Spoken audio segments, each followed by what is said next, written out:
Set some challenging goals. Don't wish it was easier. Wish you were better. Don't wish for less problems. Wish for more skills. Set some goals that'll make you stretch. Become more than you ever thought you could become. Not only business goals. Set some personal goals. Who do you want to become? And set some goals for your family. They're depending on you to help set their goals. They can think of some things, but you've got to fill in all the rest about what's important for family, for future. So take on that responsibility of setting family goals, personal goals. If you're married, it's goals for your marriage. If it's friendship, it's goals for your friendship. Here's the deal. Reasons make the difference in how your life works out. When I first met my mentor, I'm 25 years old. He said, Mr. Rohn, I think you've got enough desire. I think you certainly have enough ambition. You're certainly willing enough. Probably what you need now is enough reasons to change your life. And if you have strong enough reasons, you'll get up a little earlier and stay up a little later. Listen a little more carefully if you have enough reasons. So I'm asking you, while you're here, spend some time on that. And especially when you get home, find some time to get away. You and your husband, you and your wife, get away, set those goals, get together with the family, set some more goals, get together with your organization when you get back, set those goals. One of the major reasons for setting goals is for what they make of you in achieving them. My teacher advised me when I first got started at age 25, he said, Jim, why don't you set a goal to become a millionaire? He said, it's got a nice ring to it. Enough zeros to impress your accountant. And he said, I'm here to help you. You're only 25 years old. You've been to 1 year of college. You've got a beautiful family, every reason to do it. Why don't you set a goal to become a millionaire? And he said, here's why. And I thought, he doesn't need to teach me why. Wouldn't it be nice to have $1 million? He said, no, then you'll miss it. He said, here's why. For what it will make of you to achieve it. I'm telling you, that statement changed my life. Set the kind of goals that will make something of you to achieve them. He said, now, once you become a millionaire, what's important is not the money. I thought, that's kind of strange teaching. He said, honest, it isn't important. He said, you could just give the money away. Now, I did better than that. I lost it all. By the time I was 31, I was a millionaire. By the time I was 33, I was broke. But when I lost all my money, guess what? I found out Mr. Schoaf was right. What was valuable was not the money. What was valuable was what I became to earn the money. The skills I had, the knowledge I had about the marketplace, the values that I had going for me. They were more valuable than the money. And here's an important statement to remember. It's not what you get that makes you valuable. It's what you become. So part of the key here is to set the kind of goals that will make something of you. Don't set them too low, so that you don't have to grow and you don't have to read and you don't have to try and you don't have to stretch. Don't set them too low. And then don't sell out. Don't go for something that's going to cost you your virtue or cost you your values or sell out your principles. There's a good middle road here to follow. Goals that will inspire, goals that will help you grow, change, develop, and become better than you are. What kind of person must I become to achieve all I want? Now we've got two things working. What you become helps you to achieve, and what you achieve helps you to become. And the more you become, the more you can achieve, and the more you achieve, the more you can become. Who knows which affects the other the most? So now just write this exercise. Start with a few sentences. Your concept of the person you think you must become to achieve what you want. This is time for a little truth here. Maybe you need to become much wiser than you are at the moment. You need to become stronger. You need to have better health. Maybe you need a little coaching to really become the person I want to become. I'm going to have some coaching.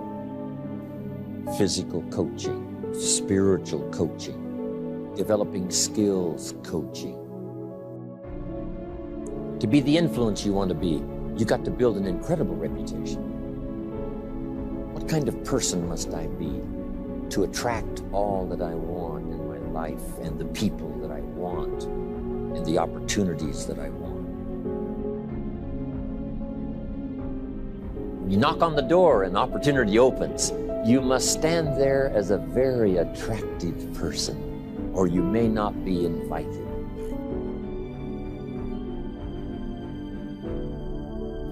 Make these notes. The key is to put everything on your list.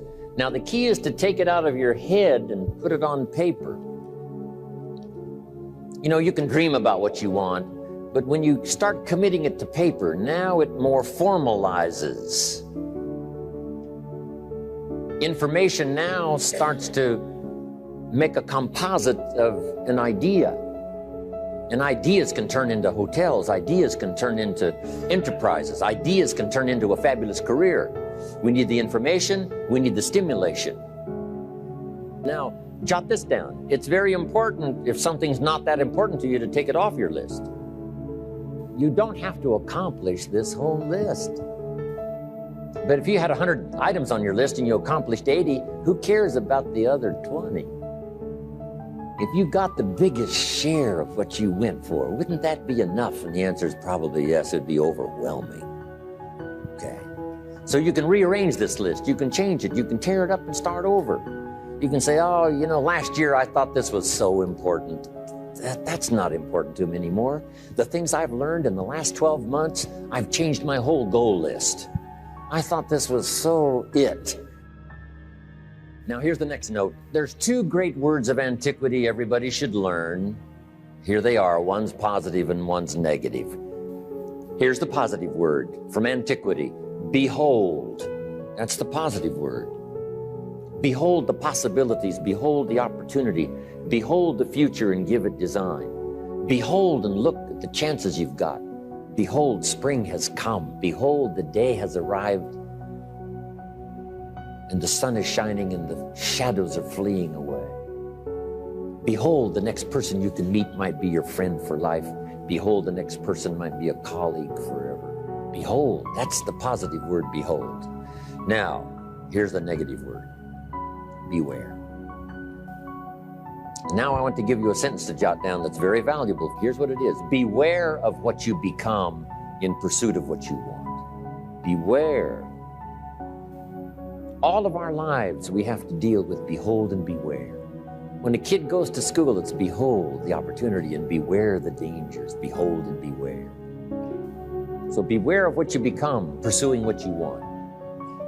Some things I went for in the very beginning cost me too much. I got so obsessed with some things that I found out later the price was too big to pay. If I would have known better, I never would have paid. But sometimes we learn when? After. So don't become so obsessed with something that you lose your sense of reason or it costs you your friends. Don't be so obsessed with something that you compromise your virtues and your values. Beware of what you become in pursuit of what you want. Don't sell out. It's not worth it. And now here's the last note. If you'll start this glorious journey of being meticulous, deliberate, and hardworking about setting your goals for the day, setting your goals for the month and the year, setting your goals for your family and yourself and your business and your colleagues, start thinking forward. Here's what you will become: a major contributor, not only to yourself, but a major contributor to others.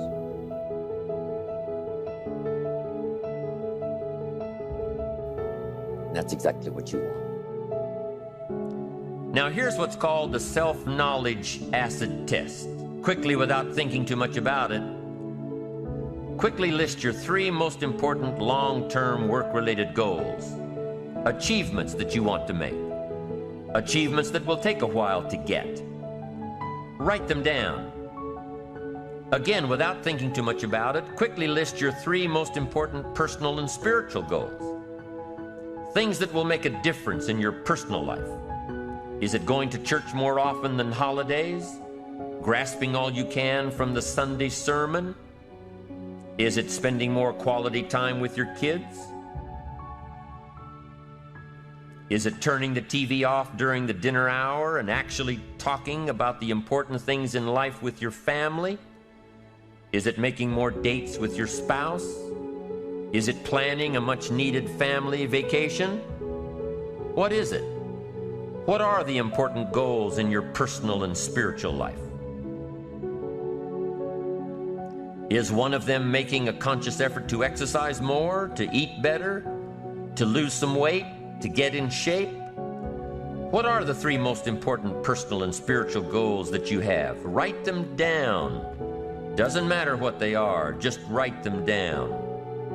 Now, take some time to really visualize what the achievement of these goals would look like. What does your future hold for you if you landed that big client? What does your future look like if you got that promotion? If you spent more time with your family? If you planned more outings with your spouse? What does your future look like? Really spend some time on this now. It's important stuff. What does it all look like? Ask yourself, is this really my goal? Is this truly what I want?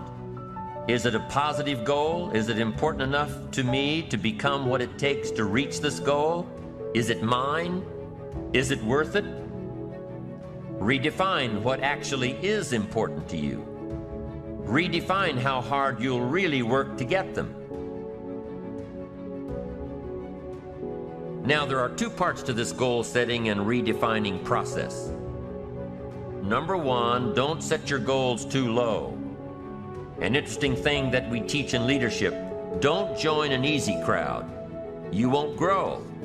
Go where the expectations are high. Go where the demands are high. Go where the pressure is on to perform, to grow, to change, to develop, to read, to study, to develop skills.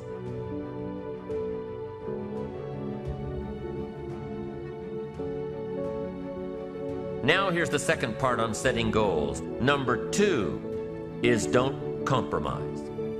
Don't sell out. There were some things I went for back in those early years that I paid too big a price for. If I'd known back then how much it was going to cost me, I never would have gone for them. But I didn't know. Don't sell out.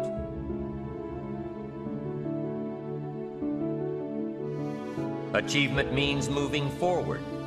And in order to move forward, you must be motivated, inspired, ambitious. You must have dreams and goals that create ambition. Good ambition, positive ambition.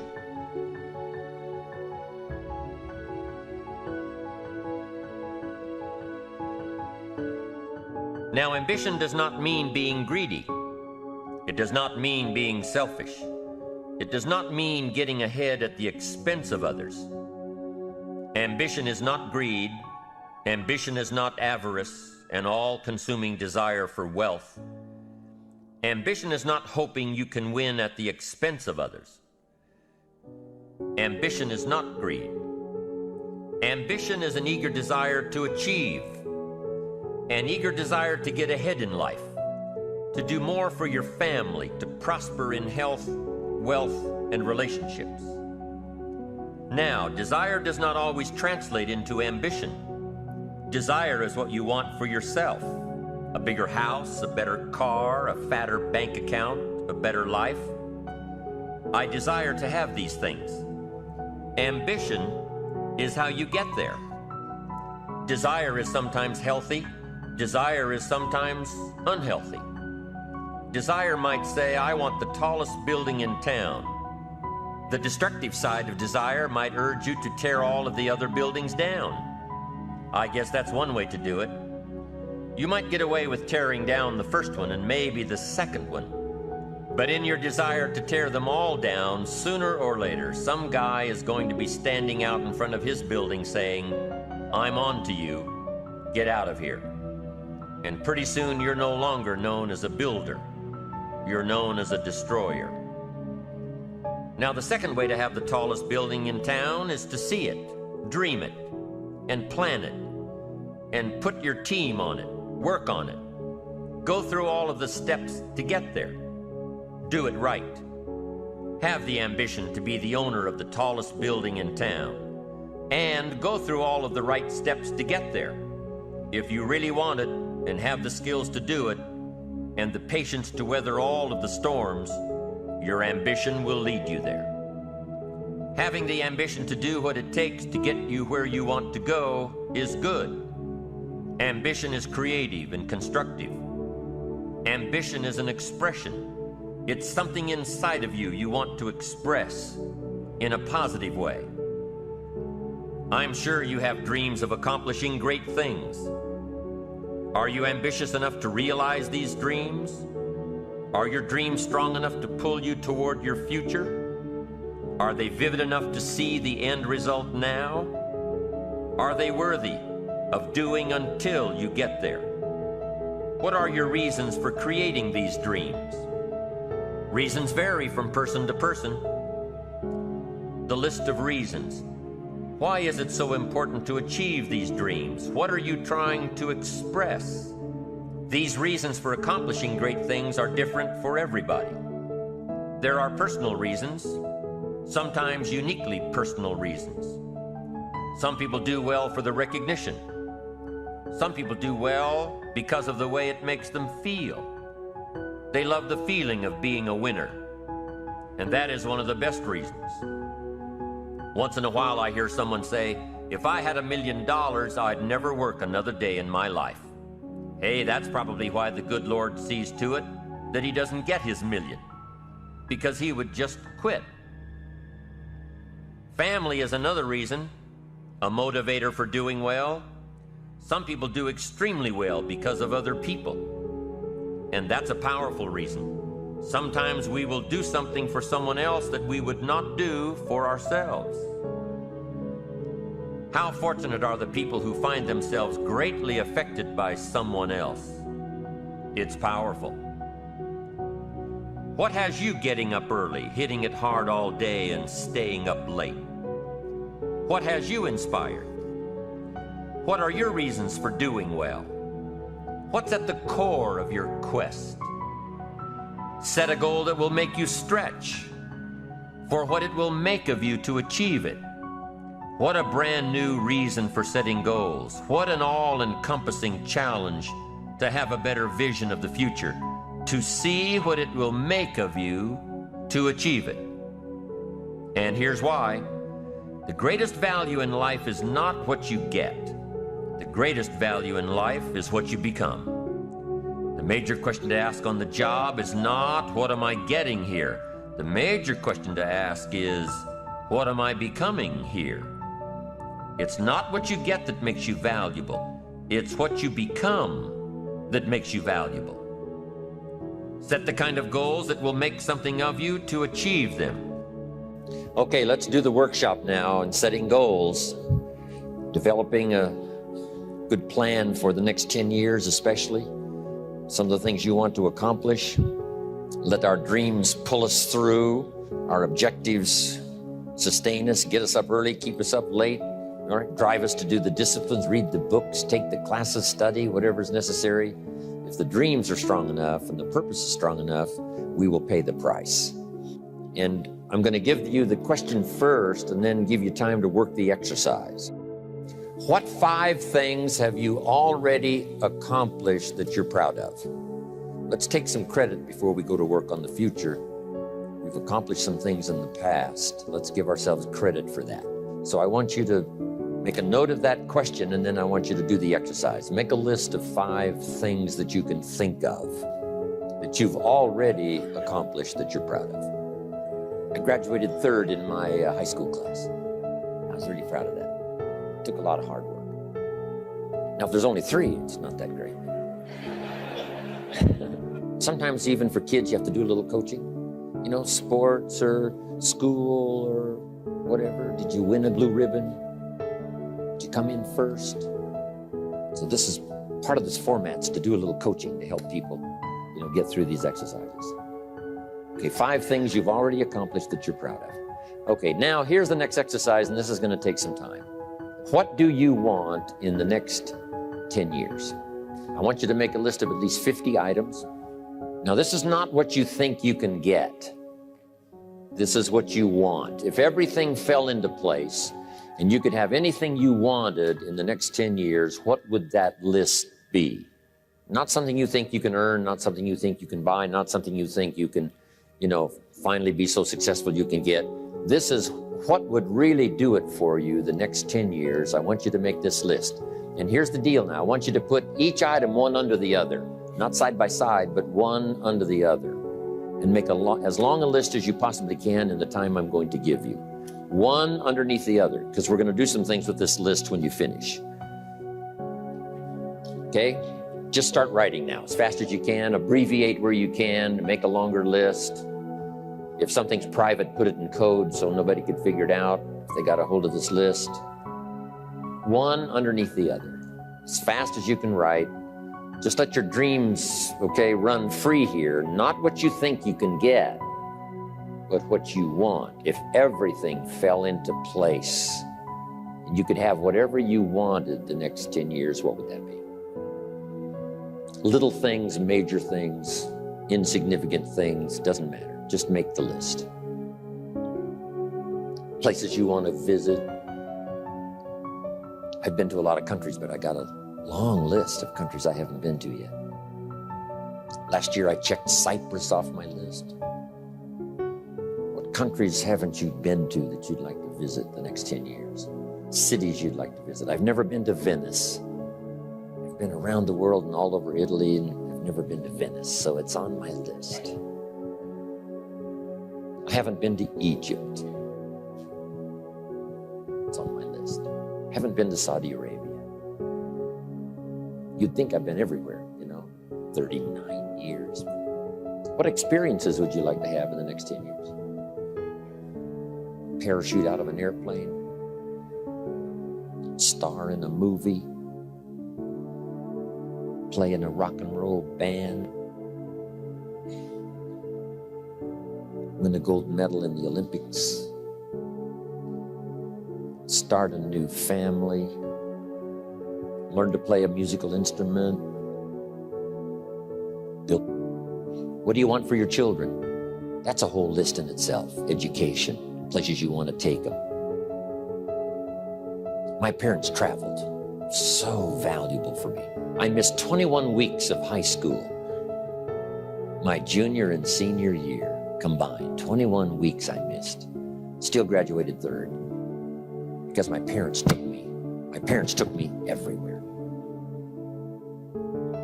They wanted me to meet, and they wanted me to see, and they wanted me to do. What new skill would you like to learn over the next 10 years? When I started learning new skills at age 25, it changed my life. I learned sales, multiplied my income by 5 first year. I learned how to find good people, recruiting, multiplied my income some more. Maybe you'd like to give seminars. Write some books. The next 10 years. Some things right away, within the next year, some on out there. 10 years is a pretty good chunk of time. Some changes you'd like to make, some habits you'd like to drop, some new ones you'd like to acquire. You might make a list of the people you want to meet over the next 10 years. Benevolence goals. Maybe you've got a long list of projects you'd like to support. Now, this is not what you think you can do. This is what you'd really like to do. Mark Hughes had a passion for helping kids that had drug problems. One year he gave $8 million. $8 million. When I first met him, he couldn't give 800. Finally, he could give 8 million. Andrew Carnegie said, I'm going to spend the first half of my life accumulating money, and I'm going to spend the last half of my life giving it all away. That's big time. In the first half of his life, he accumulated $400 million, which back then was a lot of money. Guess what he did the last half of his life? He gave it all away. So keep your list going. What's got you turned on? Maybe you've been turned off until you got here this weekend. I want you to start working on turning your lights on for accomplishments. You can't believe what you can accomplish if you'll just work hard on this listening. You know, it's amazing how adults have, a problem with this, right? Let's see. And kids don't have any problem. They'd be asking for extra sheets of paper by now. I mean, kids say, you mean anything I want the next 10 years? Yes, write it all down. They would go like crazy. A cabin in the mountains, upstairs maid, a cook, a chauffeur. How about your investments? Properties. One of my goals was someday to be financially independent. We're going to talk about that a little later.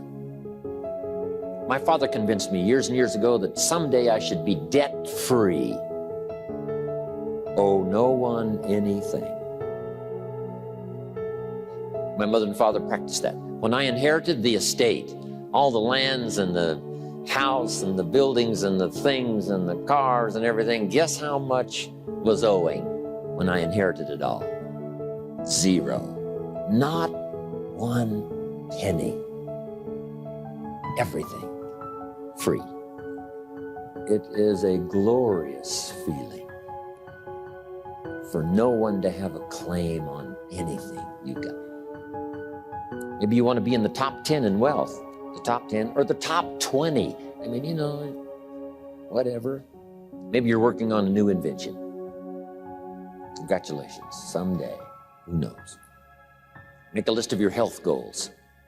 Got to have a good physical support system over the next 10 years. How healthy do you want to be?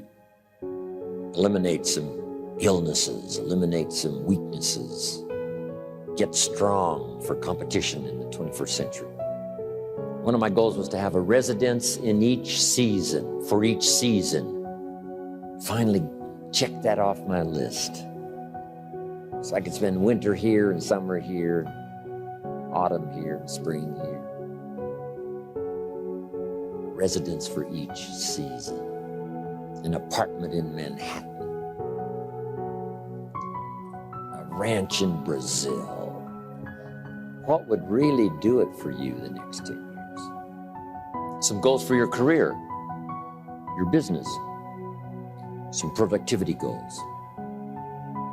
I put a little revenge on my first list. Some of the people that said I couldn't do well, they were on that first list. Couldn't wait to get my new car, drive it up on their lawn, and say, oh, pardon me, here's the money to have it fixed. I mean, I had some stuff on my list. Something that would give you incredible satisfaction.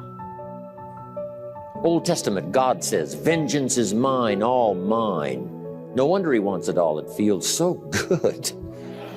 If I was God, I'd want it all. What would really do it for you? Some scores to settle, gently but deliberately. My Japanese friend, Toro Ikeda, San Jose, California, put on his first list, a Caucasian gardener. I thought, hey, that's good, Toro. What would do it for you? Become a wine connoisseur. I'm learning more and more how to make wine. It's an interesting process. I got this neat little motorhome, right? Put the dirt bike on the back, away I go. I'm now putting a fax machine in my motorhome so I can be a little more in touch even when I'm gone. Here's my new mode for the future. In touch and out of reach. That's the new deal. So yes, you can, right? You can contact him, but you can't find him for a while. He's gone. So, what is your goal for the future? To get away. Something that would really serve you well in terms of refreshing, change of pace, skills you want to help teach your children. I taught my girls how to swim, how to dive. Such a great satisfaction when they used to say, watch me, Daddy, watch me. Look how good I am. You taught me, watch me. Got a good phrase for you. This is a good one to put in here. All life seems to wish to reward its benefactor. All life wishes to reward its benefactor. If you take especially good care of the flowers, they will bloom especially bright for you. If you teach your children, they will want to show off for you. Daddy, look how good I am. You're the one that taught me. You want to watch me do it again? All life takes delight in rewarding its benefactor. What classes would you like to teach? My friend Lydia Cologne, who 20 years ago invested $1, now she's a millionaire. One of her specialties is helping young parents do a little marriage counseling. Right? Some of those early years, right? 2, 3, 4, 5 years, those early years are pretty tough to get through. What specialty would you like to learn? Make a contribution to society, make a contribution to your community. Does most everybody have a list of 50 now? Okay, now put a little star there, right, that says you can continue this list. This doesn't mean this is all you get. Say, no, this is just to get you started. Because I promise you, when you get back home, you'll think of 50 more and 50 more and 50 more that you couldn't think of while you were here. And this list can grow and grow and grow. Now, here's what this also means. If you have a lot more time than we have today, you can take plenty of time to just have people make as long a list as, possible. Learning to live well, because the ultimate essence of life is not a Ferrari. The ultimate essence is not a home. The ultimate essence is not a bank account. It's not $1 million. It's not a fortune. Here it is. The ultimate essence of life is learning to live a good life. That's the key. Whether you have modest resources or whether you have mega millions, either way, the real key is learning to live a good life. For living the good life, here it is. Productivity. You really won't be that happy if you don't produce. And here's the next bit of advice on that. Produce to the max if you possibly can. To produce a little is okay. To produce enough is okay. To produce some to get by is all right. But why not try productivity to the max? Andrew Carnegie, who built the steel industry back in the 30s, here's what Andrew said. I'm going to spend the first half of my life accumulating money. I'm going to spend the last half of my life giving it all away. He got so inspired by that goal that the first half of his life he accumulated $400 million, which back in the 30s was a lot of money. A mega fortune. Guess what he did the last half of his life? He gave it all away. I got a good question for you as we close. Here's the question. What's got you turned on? What's got you up early? What's got you eager to face the day? What's got you inspired to learn the extra skill, put in the extra time, go the extra mile, learn how to work with people, guarantee your future? Good question.